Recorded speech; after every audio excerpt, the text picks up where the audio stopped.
قابل احترام مسلمان بھائیو، ساتھیو، دوستو، آج ذی الحجہ کی 26 تاریخ ہے اور اس کے بعد محرم الحرام کا مہینہ شروع ہو جائے گا۔ محرم الحرام جو اسلامی تاریخ کے حساب سے نئے سال کا پہلا مہینہ ہے، اور محرم الحرام کچھ واقعات کی وجہ سے مشہور اور معروف بھی ہے۔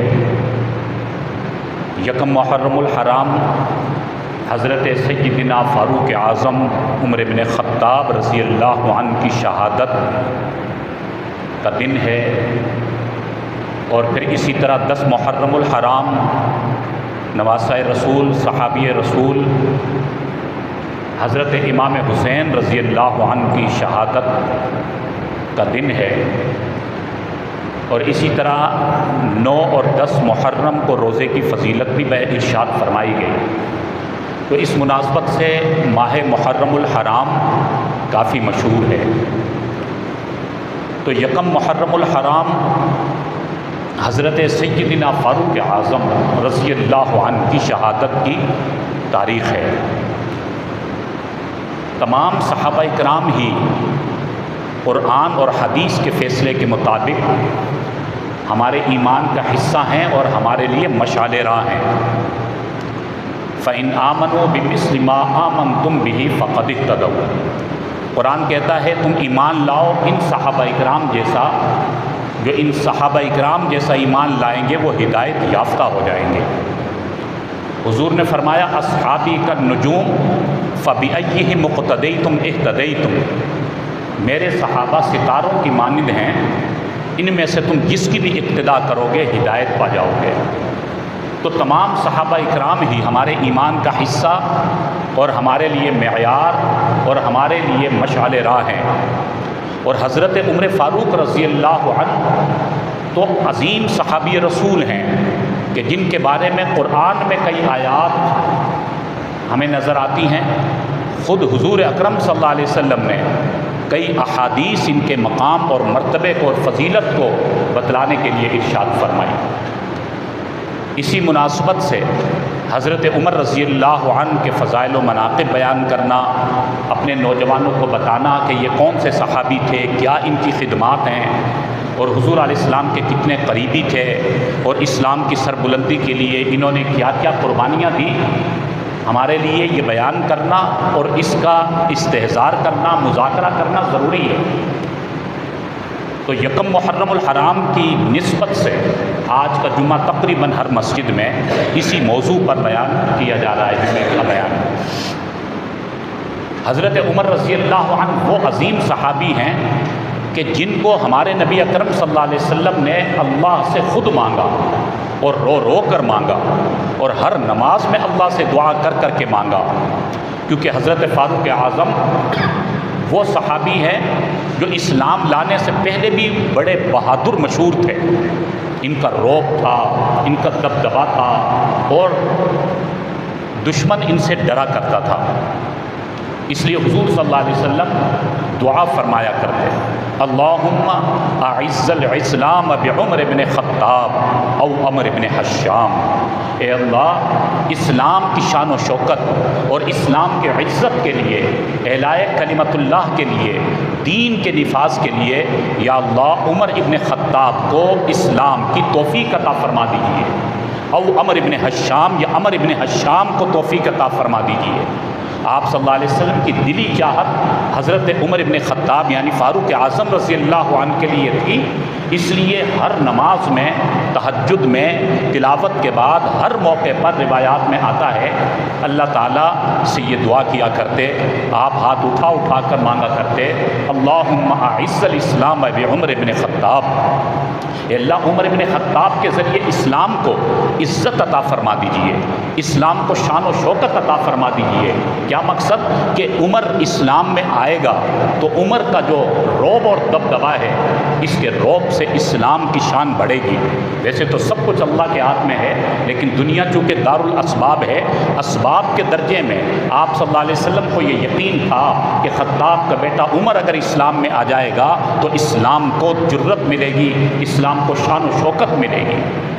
روایات میں آتا ہے آپ صلی اللہ علیہ وسلم نے خوب اللہ سے دعائیں کی اور پھر اللہ تعالیٰ نے حضور صلی اللہ علیہ وسلم کی دعا کو قبول فرمایا، اور پھر یوں ہوا کہ جب کفار نے آپس میں ایک میٹنگ بلائی اور ایک منصوبہ بنایا کہ حضور صلی اللہ علیہ وسلم یعنی جنہیں وہ محمد ابن عبداللہ کہا کرتے تھے کہ محمد ابن عبداللہ کی دعوت بڑھتی چلی جا رہی ہے، وہی تو آہستہ آہستہ اسلام کی دعوت بڑھاتے جا رہے ہیں، ہمارے ظلم ستم جبر کے باوجود ہم نے ہر طرح کی رکاوٹ کھڑی کر لی، سارے کام کر لیے، لیکن محمد ابن عبداللہ صلی اللہ علیہ وسلم ان کی دعوت رکنے کے بجائے بڑھتی چلی جا رہی ہے۔ کتابوں میں لکھا تاریخ میں کہ ان رؤسائے کفار، ان مکہ کے کافروں نے میٹنگ بلائی اور اس میں شیطان بھی انسان کی شکل اختیار کر کے بیٹھ گیا، اور اس نے رائے یہ دی کہ جب تک تم محمد ابن عبداللہ کو ختم نہیں کرو گے، نعوذ باللہ شہید نہیں کر دو گے، تمہارا کام نہیں بنے گا۔ سب آپس میں باتیں کرنے لگے، یہی رائے سمجھ میں آ رہی ہے، ہم نے ہر ظلم اور ہر رکاوٹ کو اختیار کر لیا لیکن ہم ان کو روک نہیں سک رہے، لہٰذا آپس میں یہ طے پایا کہ نعوذ باللہ محمد ابن عبداللہ صلی اللہ علیہ وسلم کو قتل کر دیا جائے۔ اب یہ کام کرے گا کون؟ اس میٹنگ میں چونکہ عمر ابن خطاب جو اس وقت تک اسلام نہیں لائے تھے وہ بھی موجود تھے، آپس میں مشورہ ہونے لگا کون یہ کام کرے گا؟ عمر رضی اللہ عنہ، انہوں نے اس وقت کھڑے ہو کر کہا کہ یہ کام میں کروں گا، جو میرے آبا و اجداد کے دین کی نفی کر رہا ہے، میرے لات و عزا کے خلاف ہے، میں اسے قتل کروں گا۔ ابو جہل اور عتبہ شیبہ ابو لہب سب نے خوب واہ کی کہ بھئی واقعی عمر میں ہی وہ جرت ہے جو یہ کام کر سکتا ہے۔ مختصر یہ کہ حضرت عمر جو اس وقت تک اسلام نہیں لائے تھے اپنی تلوار کو بے نیام کرتے ہیں اور سرعام گلیوں میں نکلتے ہیں، مقصد ہے کہ محمد ابن عبداللہ نعوذ باللہ آج ان کا سر میں قلم کر دوں گا۔ یہاں پر یہ تدبیر تھی اور وہاں حضور کے ہاتھ اٹھے ہوئے تھے اللہ کے حضور، یا اللہ عمر ابن خطاب کو اسلام کی توفیق عطا فرما دیجئے، یا اللہ مجھے عمر ابن خطاب چاہیے اسلام کی شان و شوکت کے لیے۔ اللہ کے یہاں بھی تدبیر ہو رہی تھی، کفار کے یہاں بھی تدبیر ہو رہی تھی۔ عمر ابن خطاب تلوار کو ننگی کر کے حضور علیہ السلام کے ٹھکانے کی طرف جا رہے ہیں، راستے میں ایک مسلمان ملے، ایک صحابی، انہوں نے کہا عمر کہاں جا رہے ہو؟ بڑے غصے میں ہو۔ کہا وہ محمد ابن عبداللہ جو میرے بتوں کو غلط کہتے ہیں، میرے دین کو غلط کہتے ہیں، آج میں ان کو قتل کروں گا۔ انہوں نے کہا کہ وہاں باغ میں جانا، پہلے اپنے گھر کا حال معلوم کرو، تم اپنی بہن اور بہنوئی کا حال معلوم کرو۔ چنانچہ جب یہ پتہ چلا تو وہ پہلے اپنی بہن کے گھر پر گئے۔ مختصر یہ کہ پتہ چلا کہ ان کی بہن اور ان کے بہنوئی بھی اسلام لا چکے ہیں اور قرآن کی تلاوت چل رہی ہے۔ جب قرآن کی تلاوت سنی، طٰہٰ مَا أَنزَلْنَا عَلَيْكَ الْقُرْآنَ لِتَشْقَىٰ إِلَّا تَذْكِرَةً لِمَن يَخْشَىٰ۔ تو ایک تو قرآن خود انقلابی تاثیر رکھتا ہے، قرآن نے اپنا انقلابی اثر دکھایا۔ جب حضرت عمر نے یہ قرآن کی آیات سنی تو اندر ایک انقلاب پیدا ہوا، اور دوسری طرف حضور اکرم صلی اللہ علیہ وسلم کی دعائیں تھیں، اللہم اعز الاسلام بعمر بن خطاب۔ اللہ تعالیٰ نے دعاؤں کو قبول فرمایا اور حضرت عمر کے دل میں ایک چوٹ لگی اور اپنی بہن اور بہنوئی سے کہنے لگے کہ اچھا پھر مجھے ملواؤ، میں تمہارے نبی سے ملنا چاہتا ہوں۔ انہوں نے مشورہ دیا کہ پہلے پاکیزگی اختیار کرو، غسل کرو، پھر ہم آپ کو لے کر جائیں گے۔ تیاری کی، حضور علیہ السلام جو دار ارقم میں موجود تھے وہاں تشریف لے گئے۔ حضور صلی اللہ علیہ وسلم نے دیکھا عمر آ رہے ہیں، صحابہ کرام نے سمجھا کہ یہاں پر شاید لڑائی ہوگی۔ حضور نے فرمایا کہ ابھی ٹھہرو، انہیں آنے دو۔ جب حضرت عمر قریب آئے تو آپ صلی اللہ علیہ وسلم نے ان کا کندھا پکڑا اور کہا عمر کہ ابھی بھی تبدیل ہونے کا وقت نہیں آیا، کب تم تبدیل ہو گئے؟ اللہ کی طرف سے یہ ہو چکا تھا کہ عمر رضی اللہ عنہ نے اسلام قبول کرنا تھا۔ فرمایا کہ یا رسول اللہ مجھے بات سمجھ میں آ گئی، آپ کا پیغام سچا اور برحق ہے، میں نکلا تو آپ کو قتل کرنے کے لیے تھا، لیکن قرآن نے مجھے سمجھا دیا، آپ کے پیغام نے مجھے سمجھا دیا کہ آپ سچے ہو، میں کلمہ پڑھنا چاہتا ہوں۔ اس موقع پر حضرت عمر نے کلمہ پڑھا اور اسلام قبول کیا۔ آپ صلی اللہ علیہ وسلم کو حضرت عمر کے اسلام لانے سے بے انتہا خوشی ہوئی اور ایک تکبیر کا نعرہ بلند کیا۔